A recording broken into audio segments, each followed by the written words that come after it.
সেনা মদতপুষ্ট ঠ্যাঙাড়ে সন্ত্রাসী কর্তৃক ইউপিডিএফ সদস্য হেগেরা চাকমা তরুণকে হত্যার প্রতিবাদে ইউপিডিএফ ও সহযোগী সংগঠনগুলোর ডাকে রাঙামাটির সাজেকে আধাবেলা সড়ক অবরোধ কর্মসূচি শান্তিপূর্ণ ও সফলভাবে পালিত হয়েছে।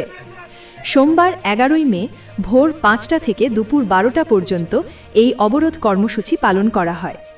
পিকেটাররা সাজেক পর্যটন সড়কের উজো বাজার এলাকার গঙ্গারাম ব্রিজ ও মাছলং এলাকায় সড়কের টায়ার ও গাছের গুঁড়িতে আগুন জ্বালিয়ে অবরোধ কর্মসূচি পালন করেন।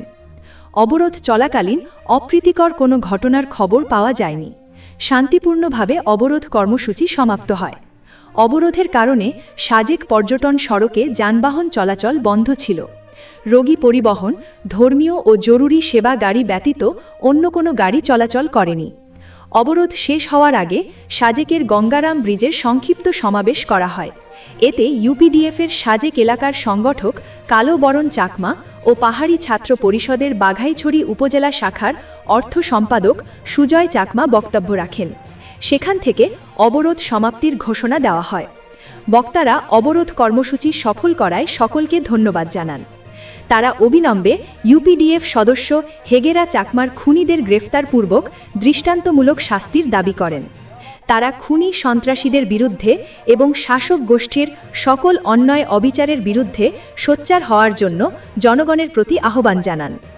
অন্যদিকে মাছলংয়ে ইউপিডিএফের সংগঠক সুমন চাকমার নেতৃত্বে চলা অবরোধও যথাসময়ে তুলে নেওয়া হয়।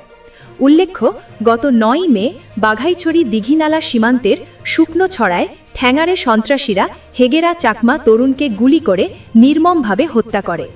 ওই দিন সাজেকের উজো বাজারে তাৎক্ষণিক বিক্ষোভ থেকে ইউপিডিএফ ও সহযোগী সংগঠনগুলো আজকের এই অবরোধ কর্মসূচির ডাক দিয়েছিল।